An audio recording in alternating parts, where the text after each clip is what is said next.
Chijioke Eze sat in his big office on the top floor of Ezetech Towers in Victoria Island, Lagos. The morning sun touched the glass walls, but he didn't notice. He was staring at his phone. It was ringing again. Tunde again, he muttered. For the fifth time that morning, the name Tunde Ajayi flashed on the screen. With a sigh, he answered, "This better be serious." "Chijioke, my guy, please, I need a favor," Tunde said, sounding way too happy. "Tunde, I'm busy. I have a major deal closing with the Kenyan partners. Talk fast." I know, but remember that girl I told you about? Isioma? She wants to bring her roommate to dinner tonight, and I need someone to come with me." Chijioke shook his head. "You want me to go on a blind date? Tunde, I don't do blind dates. I do billion naira mergers. Come on, it's just dinner, 4 hours max. You don't even have to talk much. Just look rich and smile." "I don't have time. Bro, when last did you do anything that didn't involve contracts? Since Amaka left, you've been a robot." Chijioke's face hardened. "Don't bring her up." There was silence. Then Tunde said softly, "All right, just this once. I swear I won't ask again." Chijioke looked at the pile of reports on his desk. His whole life was work. Maybe a break wouldn't hurt. "Fine, text me the time and place." "Yes, you're the best, my guy. Wear something nice, and not your scary billionaire face." Chijioke hung up. He looked out the window at the city below, busy, loud, full of stories. Once he believed in love, but that was long ago. That evening, Chijioke's black SUV pulled up in front of Nkoyo, one of the fanciest restaurants in Lagos. The sky was cloudy. Rain was coming. He adjusted his dark native kaftan, stepped out, and told his driver, "Wait here, Musa. This won't take long." As he walked toward the entrance, he heard a loud voice a few feet away. "I gave you a 5,000 naira note," a woman was saying. "The fare was 1,800 naira, and I gave you more than enough." "Madam, you gave me 500 naira, the taxi driver argued. "You're confused. Don't waste my time." Chijioke turned his head. A young woman in a simple dress and old coat was standing near a yellow KK taxi, holding her purse tightly. "I know what I gave you," she said, her voice shaking. "That 5,000 naira was my last money for the week." Something about her voice stopped Chijioke. There was no drama in it, just real worry. He walked over slowly. "Is there a problem here?" he asked. The driver turned, startled. "Oh God, this woman is accusing me falsely." Without a word, Chijioke brought out his wallet and handed the driver a crisp 10,000 naira note. "Here, that should settle everything." The man's face lit up. "Thank you, sir. Thank you very much." He quickly entered his taxi and drove off.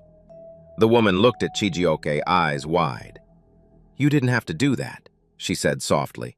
"It's fine." He studied her face. Her hair was tied back loosely and she looked tired but dignified. "I'll pay you back. I don't like owing strangers," she added. "That won't be necessary," he said. She held out her hand. "I'm Adana Okoro."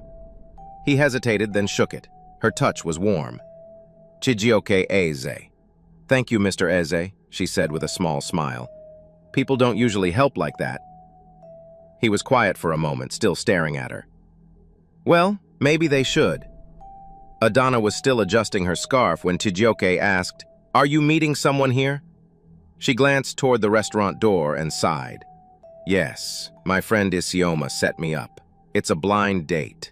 Honestly, I didn't want to come." Chijioke raised one eyebrow. "Your friend wouldn't happen to be Isioma Adigwe, would she?" Adana's eyes widened in surprise. "Wait, how do you know Isioma?" Before Chijioke could answer, his phone buzzed.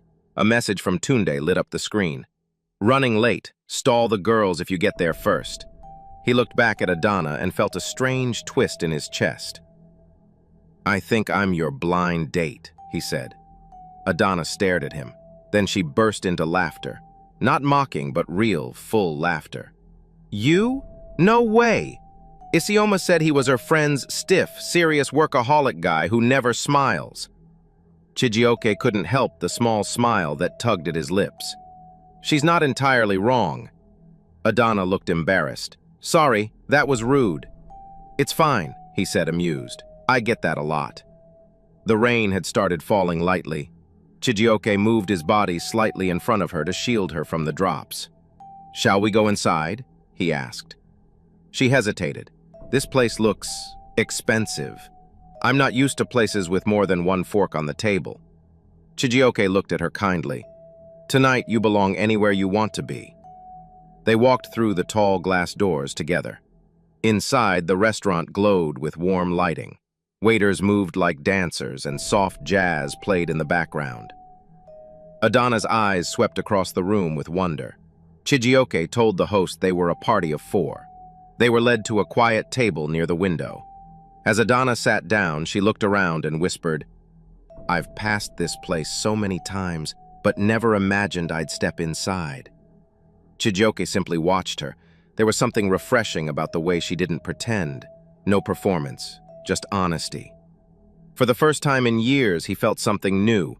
Not attraction, not curiosity, but a sense that maybe, just maybe, he was exactly where he was meant to be. The waiter poured water into their glasses and handed over the menus. Adana smiled awkwardly. I'll be honest, I don't know how to pronounce half these dishes. Chijioke chuckled. Just pick whatever you're comfortable with. Don't worry, no one here is judging you. She nodded, still scanning the options carefully. I'll have the garden salad, it looks safe. When the waiter left, Adana leaned forward. So, what do you do exactly? Besides rescuing strangers from angry taxi drivers. I run Ezitech, Chijioke replied. We design solar energy systems for parts of Africa without steady electricity. Adana's eyes lit up. That actually sounds amazing. Most of my students live in areas where the light goes out more than it stays on. You're a teacher? Yes, kindergarten. It's not fancy, but it's what I love. Seeing a child write their name for the first time. That's magic to me. Chijioke blinked, surprised by how genuine her words were. Most women he met talked about luxury travel or shopping in Dubai, not children sounding out letters. That's rare, he said, to find someone who finds joy in something so simple. Adana smiled. Happiness isn't about having more, it's about finding purpose. Just then, Chijioke's phone buzzed again. A text from Tunde. Isioma's sister had a fashion emergency. We're skipping dinner. Good luck, bro. This was a setup from the start. He sighed, putting the phone down. Looks like Tunde and Isioma aren't coming. Adana raised an eyebrow. So, we were tricked? Looks like it. She shook her head, laughing softly. Typical Isioma. She always thinks she's smarter than everyone else. Chijioke smiled faintly. He watched as Adana stirred her water with her straw, completely unaware of how different she was. Her hands were clean but rough, a sign of work, not wealth. Her earrings didn't match, yet she held herself with quiet pride. In his world, people chased power and applause. She simply lived her truth. And for the first time in a long time, Chijioke didn't feel tired. He felt curious, alive. Dinner arrived quietly. Chijioke had ordered peppered goat with jollof risotto. Adana stuck with her salad and some grilled chicken. They ate slowly, talking in between bites. She told him stories about her students. One who always sang instead of speaking, another who tried to eat crayons during art class. Chijioke laughed more than he had in months. Real laughter, not polite boardroom chuckles. You really love teaching, he said, surprised at how warm her eyes got when she spoke. I do, she nodded. It's not glamorous. I sometimes pay for supplies out of my own salary, but when a child who couldn't read starts sounding out words, it makes everything worth it. The waiter came to clear the plates. Adana glanced around the restaurant. The tall wine shelves, the glowing chandeliers, the guests in designer clothes. Places like this aren't made for people like me, she said, her voice soft. I always feel like someone will ask me to leave. Chijioke's voice was gentle now. Tonight, you're here, and you belong, not because of what you wear or where you're from, because you choose to be. For a moment, they just looked at each other. No noise, no pretending. In Chijioke's world, everything was calculated. Profits, risks, status. But this woman sitting across from him had walked into his life with messy hair, old boots, and honest words. And somehow, that felt more real than anything money could buy. Rain had stopped, but the streets still glistened under the streetlights as Chijioke's black SUV rolled through the quieter side of Surulere. He sat beside Adana in the back seat, watching the neighborhoods pass by. Small shops, narrow roads, kids chasing each other barefoot. "You really live around here?" he asked gently. "Yes," she smiled.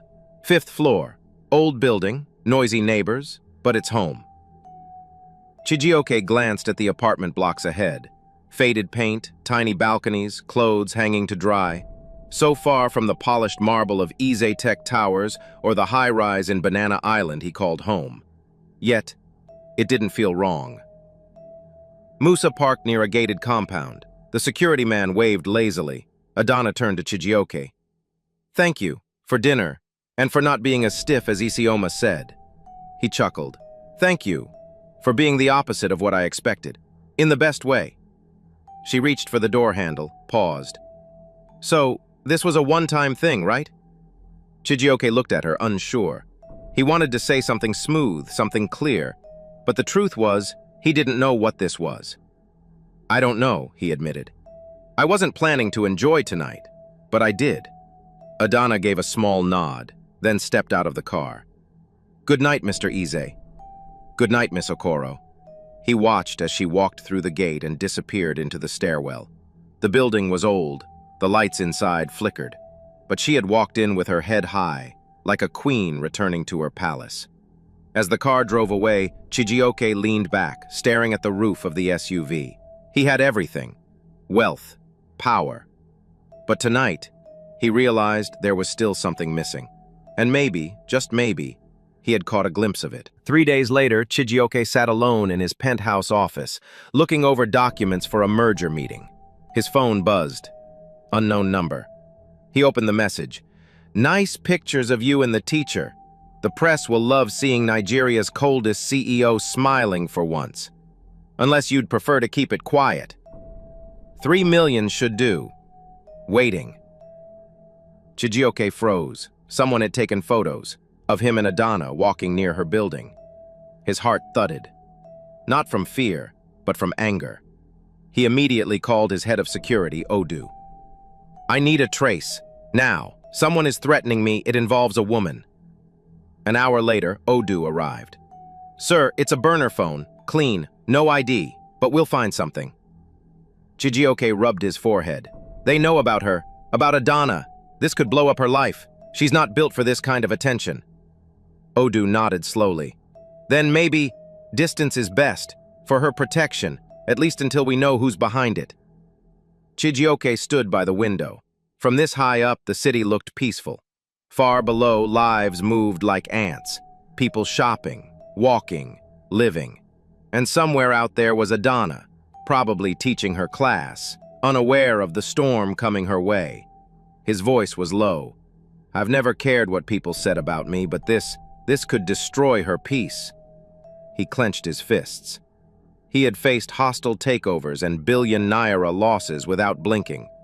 But now, he felt afraid. Not for himself, for her.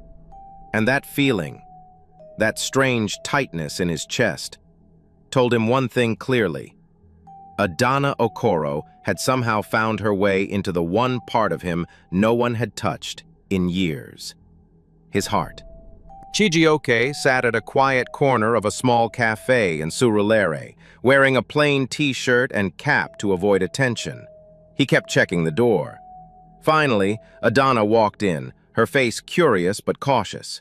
She spotted him and walked over. "You sounded serious on the phone," she said, sliding into the seat opposite him. "I am," Chijioke replied. "Something happened after that night." He took a deep breath and showed her his phone. She read the blackmail message silently. Her fingers gripped the table. "They took pictures of us?" she asked, eyes wide. "Yes. Someone wants money to keep them from going public." Adana looked down, quiet for a moment. And if you don't pay, they might leak everything, which means reporters showing up outside your school, strangers asking about your life, your students caught in the middle. Her face tightened. Why are you telling me this? Because you deserve to choose. You didn't ask for this. She stared at him. So, what now? You end it before it becomes more? Chijioke's voice dropped. That was the advice, to protect you. Adana folded her arms. You think I can't handle it? I think you shouldn't have to, he answered gently.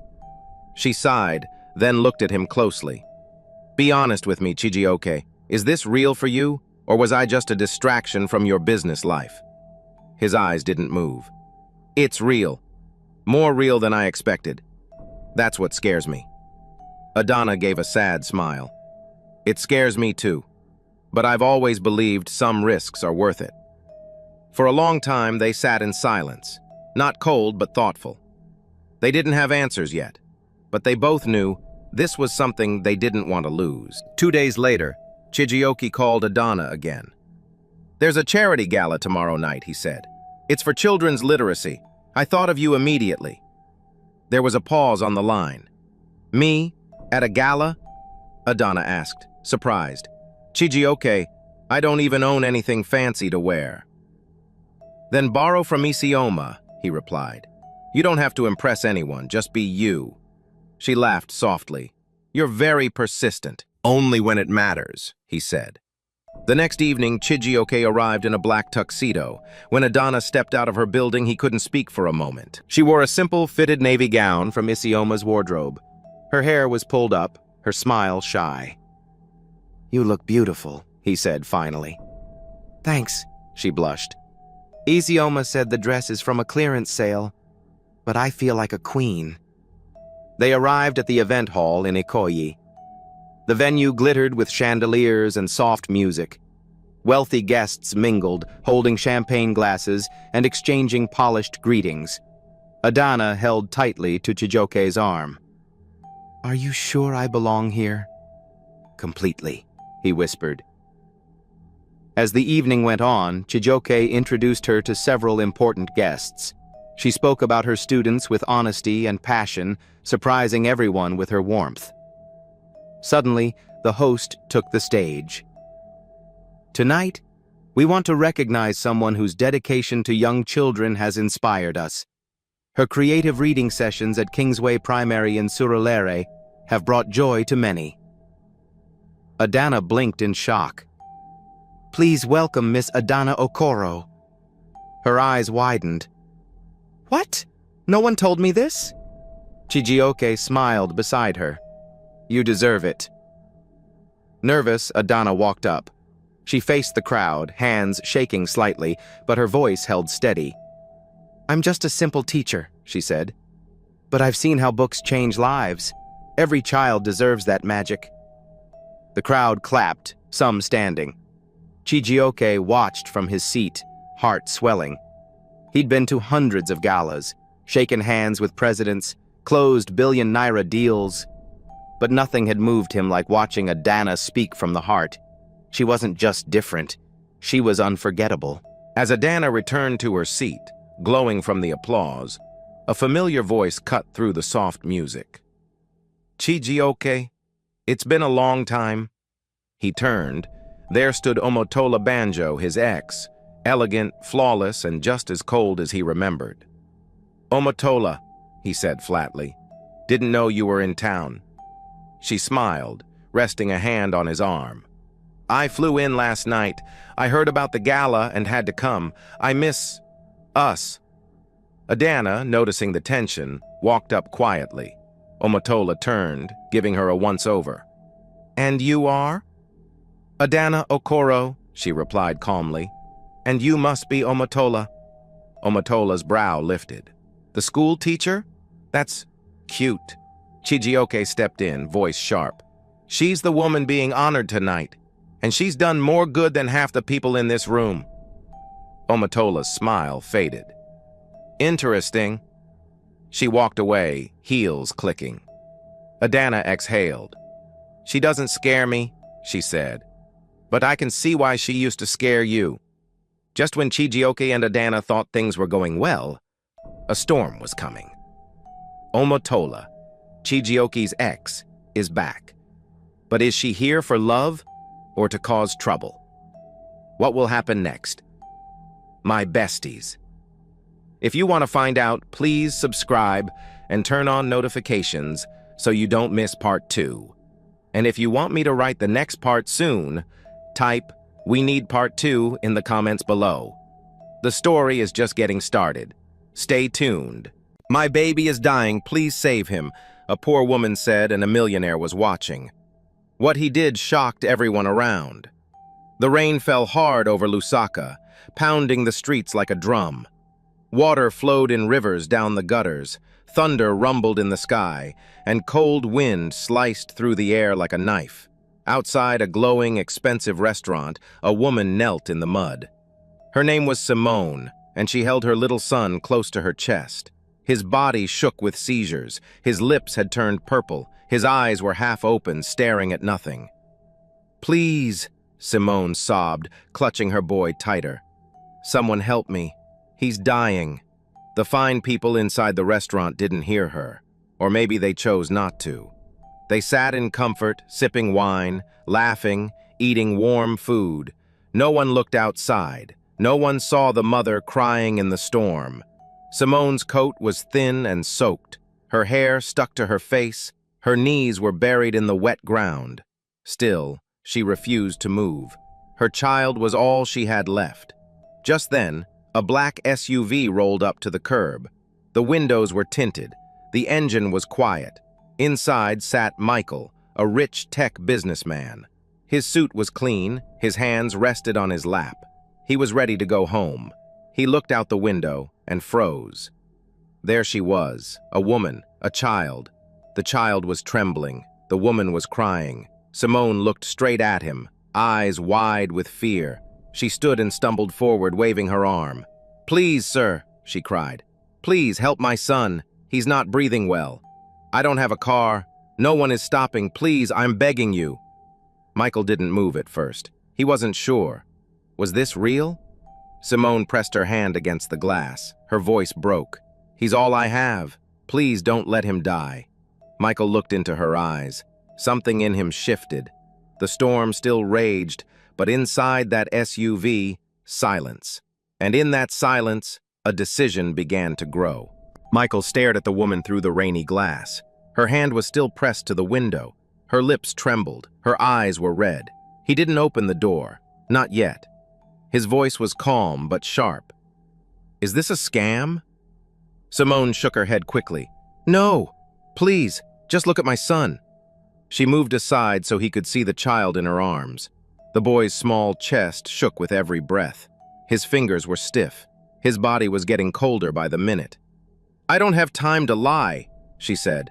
"I swear on everything I love, just help me." Michael's eyes dropped to the child. Something about him, his size, the way his head rested on his mother's shoulder, brought a deep ache to his chest. And suddenly a memory flashed.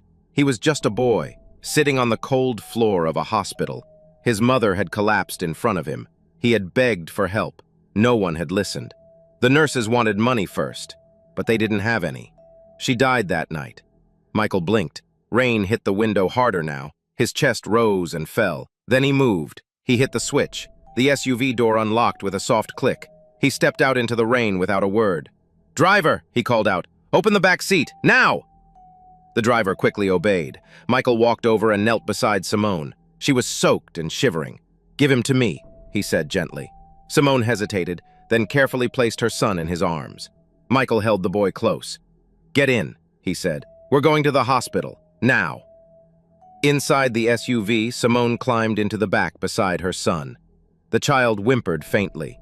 Michael gave the driver quick directions, then sat silently, water dripping from his hair and coat. The SUV pulled into traffic, its headlights cutting through the storm. No one spoke. Simone stared at her child. Michael stared at the road. The silence was heavy, the fear was real. But for the first time that night, hope had entered the car. The hospital waiting room was cold and full of white lights. Simone sat on a hard bench, soaked from the rain. Her hands trembled as she held her son, Tinashe, close to her chest. He wasn't moving much. His breathing was weak. His skin was hot, but his lips were pale. A nurse rushed over and took him from her arms gently. "We'll take him now. Please wait here." Simone stood up, swaying on her feet. She looked like she might fall. Michael stood nearby, arms crossed, his clothes still wet. His sharp eyes followed every move, but his face was unreadable. A few minutes later, a young doctor came out. Her face was serious. "Are you the mother?" she asked. Simone nodded quickly. "Yes. Is he okay? Please tell me he'll be okay." The doctor took a breath. "Your son has pneumonia. His fever is very high and we're seeing signs of early sepsis. We need to admit him now and begin treatment immediately." Simone's heart dropped. "Okay, please, do whatever it takes." The doctor hesitated. "The medicine and overnight care are expensive. Do you have insurance or any way to pay?" Simone looked down, her lips shaking. "No. I lost my job. I don't have anything." Michael didn't move. He was silent, still watching. The doctor looked between them. Suddenly, Michael stepped forward. He pulled a black credit card from his jacket and placed it on the front desk. "Run the bill," he said firmly. "Treat him like he's my own." Everyone went quiet. Simone turned, eyes wide. Why would you do this?" she asked, her voice a broken whisper. "You don't even know us." Michael looked at her, and for the first time his voice softened. "Because once, when I was small, no one did it for me." Simone stared at him, tears sliding down her face. For the first time in weeks, she didn't feel alone. Michael stood alone in his penthouse, high above Lusaka. The lights of the city blinked below him. But inside the room, everything felt cold. He didn't turn on the lights. He just stood at the window, staring into the dark. His suit was still damp from the rain. His shoes left wet marks on the marble floor, but he didn't care. His mind wasn't in the room. It was years ago. He was a boy again, 9 years old, sitting on a dirty bench inside a crowded public hospital. His mother lay on a stretcher. Her breathing was slow, her skin pale. "Please help her," little Michael had begged. "She's all I have." But the nurses had only shaken their heads. No money, no treatment. He had searched his pockets, holding out coins, folded paper bills, everything he had. But it wasn't enough. His mother had turned to him, smiled weakly, and whispered, "I'll be okay, baby." She wasn't okay. She died that night, alone. Back in the penthouse, Michael closed his eyes. The pain still lived in him. He had promised himself that day. Never again. He built a company. He made billions. He wore suits and sat in boardrooms. But behind the power, he hid from the pain. Until tonight. Simone's tearful face. Tinashe's shaking body. It had torn down a wall he thought would never break. He sat on the edge of the leather couch, breathing heavily. What was he doing? Helping strangers? Risking headlines? He stood up suddenly. He grabbed his car keys. He didn't care about the press or his reputation. Not tonight. Tonight, there was a child in a hospital bed. A mother still sitting alone. And maybe this time, he could do what no one did for him. Every morning, Michael returned to the hospital. He brought something new each time. Small toys, soft cookies, a box of juice, or colorful storybooks. He always entered quietly, but Tinashe's eyes would light up the moment he saw him. "Uncle Michael!" the little boy squealed one morning, stretching his arms. Michael smiled and lifted him gently into a hug. "Feeling stronger today, little man?" Tinashe nodded with excitement and pointed to the Lego blocks at the corner of his bed. Simone watched them from the window. Her heart was still tired, but the fear had started to fade. This man, this powerful, wealthy man, who once looked untouchable, now sat cross-legged on the hospital floor, building lopsided castles with a 2-year-old boy. "You missed a brick," Tinashe giggled. Michael laughed. "Then show me how to fix it." Simone stepped closer. She sat near them, quiet, still unsure how to feel. She looked at Michael carefully. His expensive watch still glittered under the hospital lights, but his eyes were softer now. He wasn't just visiting. He was present. "Thank you," she said softly, folding her hands in her lap. Michael didn't look up right away. He clicked 2 Lego bricks together and handed them to Tinashe. Then he said, "You don't have to thank me, he's worth it." Simone's throat tightened. For a moment, no one spoke. They just sat there, mother, child, and a man who had once known nothing about them, but now showed up every day. Tinashe laughed as their castle toppled over. Michael shook his head. "We'll build a stronger one next time." Simone smiled faintly. It was the first time in days her lips had done that. And in that quiet room, under white lights and soft beeping machines, something gentle began to grow. Not just trust, not just gratitude, something deeper. The morning sun had barely risen when Michael's phone buzzed nonstop. He rubbed his eyes, sat up in bed, and reached for it. Dozens of messages filled the screen. Missed calls, alerts, news headlines. He tapped one. Tech mogul. Michael in secret affair with street mother. Photo. Man seen cradling sick child in hospital storm. His heart dropped. He scrolled quickly. The photo showed him holding Tinashe outside the hospital. Simone was beside him, soaked and crying. It had been a private, painful moment. Now it was everywhere. Michael stood up quickly. He put on his suit and grabbed his keys. The company's stock had dropped overnight. The board sent warnings. "You're trending," one message read. "Fix this or step down." He didn't reply.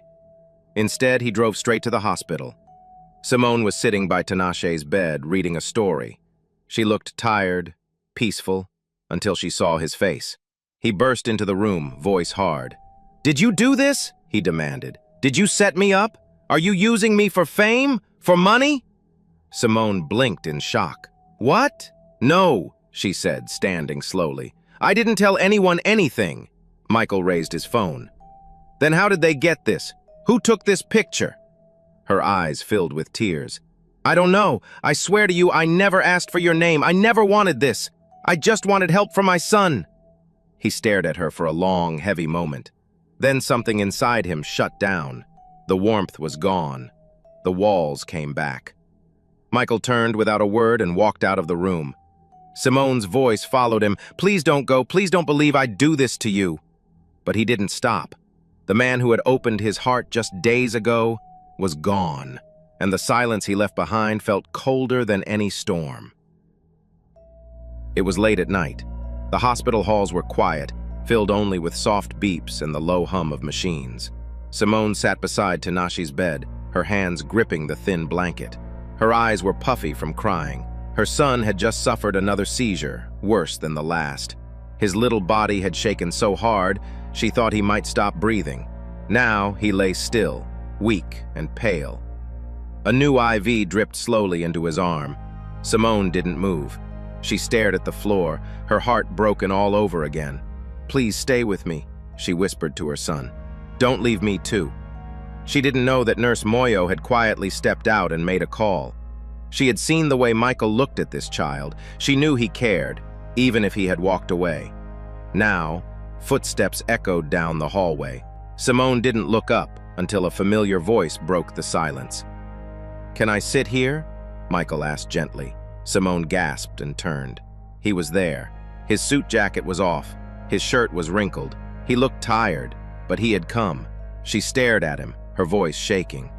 "I thought you left us. I thought we didn't matter." Michael slowly sat beside her. "I'm sorry," he whispered. "I was angry. I was afraid." She looked down at Tinashe. "He kept asking for you, every day." Michael reached out and touched the boy's small hand. "I came as soon as I heard." Simone's tears spilled again. Michael leaned closer and wrapped his arms around her and Tinashe, pulling them in gently. "I'm not leaving again," he said. "Not anymore." For a moment they just sat in silence, holding on to each other. The hospital room was still. Outside, the wind whispered softly against the glass. Simone rested her head on his shoulder, her body finally relaxing after days of fear. Michael closed his eyes and held them tighter. Whatever came next, they would face it together. Days passed slowly, but Tinashe began to get better. His fever dropped, his strength returned. The color came back to his cheeks. And each day, Michael was there. On time, never late. He brought puzzles, juice boxes, toy cars, and new books. Sometimes he brought nothing but his smile, and somehow that was enough. Tinashe laughed more now. He liked to sit in Michael's lap, asking questions, telling stories, or building towers from blocks. "Uncle Michael, look, my house has 6 windows." "That's better than my first house," Michael laughed. Simone watched them from across the room. At first she had been unsure, but now, each time Michael came, her heart eased. He was no longer just the rich man who helped once. He was part of their world now. One quiet evening, after Tinashe had fallen asleep with a comic book in his lap, Simone sat beside collaborated Michael near the hospital window. The city lights blinked in the distance. She turned to him and asked softly, "Why are you still here?" Michael didn't answer right away. He looked down at his hands, then at the sleeping child. "Because I care," he said finally. Simone blinked, her throat tight. She wasn't used to kindness that stayed. Then a little voice broke the silence. Tinashe, half asleep, mumbled, "Uncle Michael, you break all my walls." Michael looked up sharply. He smiled, but there was something deep in his eyes, something he hadn't shown before. He swallowed hard. "Maybe I needed that," he whispered. Simone reached out and touched his hand. He didn't pull away. The hospital room was quiet again, but it felt full of peace, of slow healing, of something warm and growing. They hadn't planned this, they hadn't asked for it. But somehow, in the middle of pain and fear, they had started to become a family. Months later, the sun shone brightly over Lusaka. A large banner hung above a small outdoor stage. The New Dawn Foundation, for mothers, for children, for hope. Reporters, nurses, and families gathered under white tents. Cameras clicked, microphones pointed forward. Michael stepped up first, wearing a light gray suit. His voice was calm, steady. "I built a company with numbers," he said. "But numbers don't cry in hospital beds. Children do. No child should suffer because their mother is poor." The crowd clapped. Some nodded with emotion. Then Simone took the mic. Her yellow dress fluttered gently in the breeze. "Not long ago, I was alone," she said, scared. Wet from the rain, begging to save my baby. She paused, looking at Michael and then at the small boy by their feet. "We were strangers once," she continued, "but love made us family. That love saved us, and now we want to save others." The crowd rose in applause. Tinashe, dressed in a tiny navy blue suit, stood proudly beside them, holding a wooden box with the foundation's name carved on top. He smiled wide, eyes sparkling. That day wasn't just about speeches. It was a new beginning. Under the wide branches of a giant baobab tree, music played softly. Friends, nurses, and villagers gathered on wooden benches. Sunlight filtered through the leaves. Wildflowers lined the path. Simone walked slowly, wearing a simple ivory dress. Her smile was warm, her steps sure. Michael stood at the front, waiting beneath the tree. He wore a dark green traditional outfit with gold thread at the collar. Beside him stood Tinashe, dressed in a tiny white shirt and black trousers, proudly holding a small velvet ring box. The village elder began the vows. Michael took Simone's hands and looked into her eyes. "You both brought me home," he said quietly. Simone's voice shook as she answered, "You didn't just save him, you saved us." The guests clapped, some wiping away tears. Rings were placed, a kiss was shared. Then, hand in hand, the three of them walked back down the path, with drums and cheering all around. The sun began to set, painting the sky with orange and gold. Simone leaned closer and whispered to Michael, "You gave my son a future and gave me love I didn't know I deserved." Michael smiled. They didn't just survive, they had become a family. What would you do if a single act of kindness changed your life forever? This story reminds us that true wealth is measured by compassion, not bank balances. Never underestimate the power of showing up for someone in their darkest hour. My besties, if you believe in love, second chances, and chosen families, subscribe and join us for more stories that warm the heart. Lara lay on a thin hospital bed in a small clinic in Lagos. Sweat rolled down her forehead. Her body felt heavy, and her skin burned with fever. The white bedsheet was damp, and her breathing was quick and shallow. She held a phone close to her ear with trembling hands.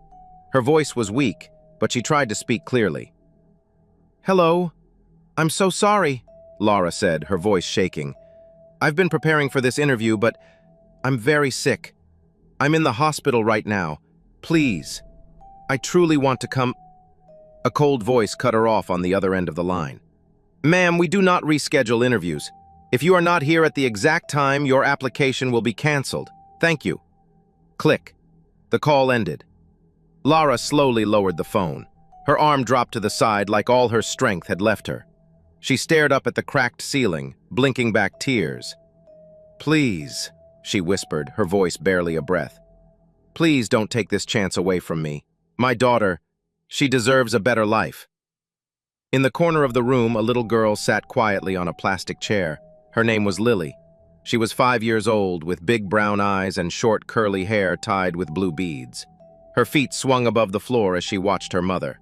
She didn't speak. She just sat still, her small hands folded in her lap. She had seen her mother work hard, suffer, and hope for something better. Now, she was watching her cry, and she knew she had to do something. The sky outside was still a soft gray when Lily opened her eyes. The hospital room was quiet. Her mother lay asleep, her face pale, lips dry, and skin hot from the fever. The IV drip clicked gently beside the bed. Lily slipped off the plastic chair without making a sound. She walked to the bedside and stood on her tiptoes. With one hand, she carefully moved a strand of hair from her mother's forehead. "Mama," she whispered softly, "you need to rest now." She looked at the brown leather bag beside the bed, the one her mother never let out of her sight. Slowly, she unzipped it and pulled out the clear folder. Inside was the resume, still clean and straight. She held it tight in both hands like a treasure. She walked to the corner where her clothes were folded in a small plastic bag. She chose her favorite outfit, a bright kitenge dress with pink, blue, and yellow flowers. Her mother had sewn it for her last birthday. She put it on carefully, then looked at her small sandals, worn but still good. She slid her feet into them. The folder looked big in her tiny hands, but she hugged it close to her chest. Lily walked to the door, looked back one last time at her mother, then stepped out. Lily stood at the side of the road just outside the hospital. Cars zoomed past. Street vendors shouted. Smoke from roasting corn filled the air. But she didn't flinch. She looked down at the paper she had taken from the fridge at home last week. A colorful flyer with a picture of a tall glass building. It had the company's name on it.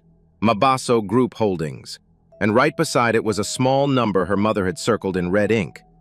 Bus 24. Lily waited until she saw the Danfo with the matching number. The yellow bus pulled up roughly, brakes squeaking. People rushed in. A kind older woman helped her climb on. "Where are you going, small madam?" the woman asked, smiling. "To the big glass building," Lily said, hugging the folder tightly. "My mama is supposed to have a job there." The woman nodded slowly. "Then sit near me. I will tell you when to get down." Lily sat quietly, her feet swinging above the dirty floor of the bus. She held the folder like it was magic, like it could fix everything. Around her, Lagos buzzed with life. Cars honking, music playing, hawkers tapping windows. But in her heart, she felt calm. She had a mission. About 40 minutes later, the woman tapped her gently. "Your stop, little one. There it is." Lily stepped off the bus. In front of her stood the tallest building she had ever seen, its glass walls shining in the morning sun. She took a deep breath and walked toward the doors. The front doors of Mabaso Group Holdings opened with a soft whoosh as Lily stepped inside. Behind a big marble desk sat a woman with short braids and gold earrings. Her name tag read Ngozi. Ngozi was busy typing when a small shadow appeared at her desk. She looked up and blinked. Standing in front of her was a little girl in a bright kitenge dress, holding a folder almost half her size. Ngozi leaned forward gently. "Hello, sweetheart, are you lost?" Lily shook her head. "No, I'm here for the interview." Ngozi blinked again. "Interview?" "Yes," Lily said, standing straighter. "It's my mama's interview. She's very sick and couldn't come. But she really needs this job, so I came instead." For a moment, Ngozi didn't know what to say. People nearby had slowed down, watching the scene. 2 security guards began to move closer, frowning. Ngozi quickly raised a hand toward them. "No, it's okay," she said. Then she turned back to the little girl. "What's your mama's name?" "Lara Kabwe," Lily replied. Ngozi checked her computer. Yes, she was scheduled for 9 today. She took a slow breath, then pressed a button on her earpiece. "Hello? Please tell Mr. Okonkwo to come down. No, don't ask questions, just tell him he needs to see this, it's important." She looked down at Lily and smiled softly. "You're very brave, my dear." Lily smiled back, clutching the folder tighter. On the top floor of Mabeso Group Holdings, Mr. Adam Okonkwo stood beside a large glass window. He was tall, dark-skinned, and sharply dressed in an off-white suit. Only 32 years old, he was already one of the most feared CEOs in Lagos.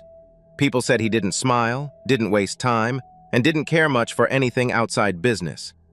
His assistant entered quietly. "Sir, the last interview candidate, you might want to handle this one yourself." Adam frowned. "I thought I said I wasn't to be disturbed today." "I know," she said. "But this is different. Please come downstairs." With a sigh, Adam straightened his tie and stepped into the elevator. The ride down was silent. He expected another desperate applicant or some kind of mistake. But when the doors opened, he stopped. Right in the middle of the lobby stood a tiny girl in a colorful dress, holding a folder almost as wide as her chest.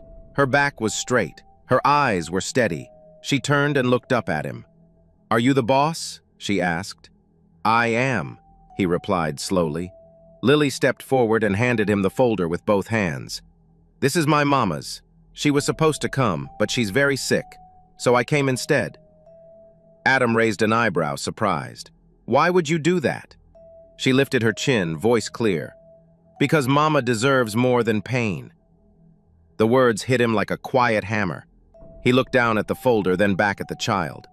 Around them, the whole lobby had gone silent. Adam took a long breath, then turned to the receptionist. "Ngozi, cancel my next meeting." "Sir?" He didn't repeat himself. Then he looked at Lily and gave the smallest nod. "Come with me." She smiled and followed him down the hallway. It was the beginning of something none of them could yet understand. The meeting room was large, cold, and full of glass. A long table stretched across the center, and big chairs lined both sides. Adam pulled out a chair for Lily. It was too tall for her, but she climbed up with quiet confidence and sat straight, her small legs swinging above the floor. He sat across from her, placing the folder gently on the table. For a moment, he just looked at her, this small girl who had walked into a world meant for grown-ups. "So, Lily," he said, his voice softer than before, "can you tell me why your mother wants this job?" Lily didn't rush. She placed her tiny hands on the edge of the table and thought for a moment. "Mama works all the time," she began. "She cleans other people's houses. She carries food on her head to sell to shops. She never gets to rest." Adam nodded slowly. "She doesn't buy anything for herself," Lily added. "Even when her shoes are broken, she says, 'These ones are still okay,' and then she buys me new ones instead." Adam glanced down at Lily's clean white sandals. He didn't say anything, but his face changed a little. "She used to go to school," Lily continued, her voice quiet. "She told me she loved learning, but when she had me, she had to stop everything." Adam's eyes didn't leave her face. "She told me one night," Lily said, almost whispering, "that she's tired of just surviving. She wants to use her brain again. She wants a job that sees who she really is." The room fell completely silent. Adam leaned back in his chair. No resume had ever spoken to him like this. And yet this child, with her truth, her love, and her hope, had just told him everything he needed to know. After Lily left the room with Ngozi, Adam remained seated, the folder still open in front of him. He looked down at the neatly typed words on the resume. The name at the top read Lara Kabwe. She had studied marketing at the University of Ibadan. Full scholarship, top marks, leadership roles, president of the student business club, peer mentor. Adam raised an eyebrow. She had been sharp, driven, full of promise. Then suddenly, the line of success stopped. No graduation, no internship. Instead, the next section read, house cleaner, street vendor, waitress, night shift janitor. He stared at it, slowly tracing the timeline with his finger. The story was clear without being told. A young woman with a bright future, suddenly forced to survive. Adam leaned back in his chair, silent. He had read thousands of CVs in his life, most full of big words and empty noise. But this was real. Adam closed the folder slowly. Something inside his chest, long buried and quiet, began to move. That afternoon, a delivery bike pulled up outside the small hospital. A nurse brought a small package into Lara's room and placed it on the bedside table. Lara stirred slowly, still weak from the fever.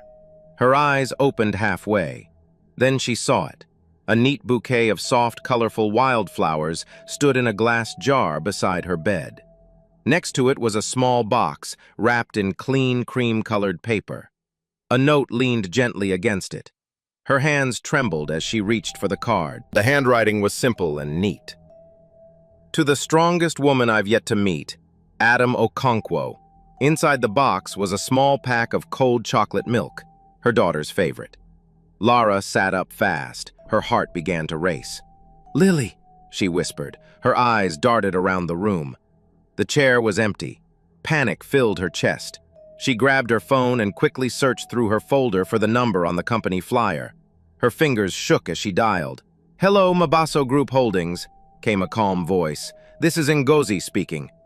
"Please," Lara said quickly. "This is Lara Kabwe. I think my daughter may have come to your office today with my folder. She's only 5. I'm so sorry."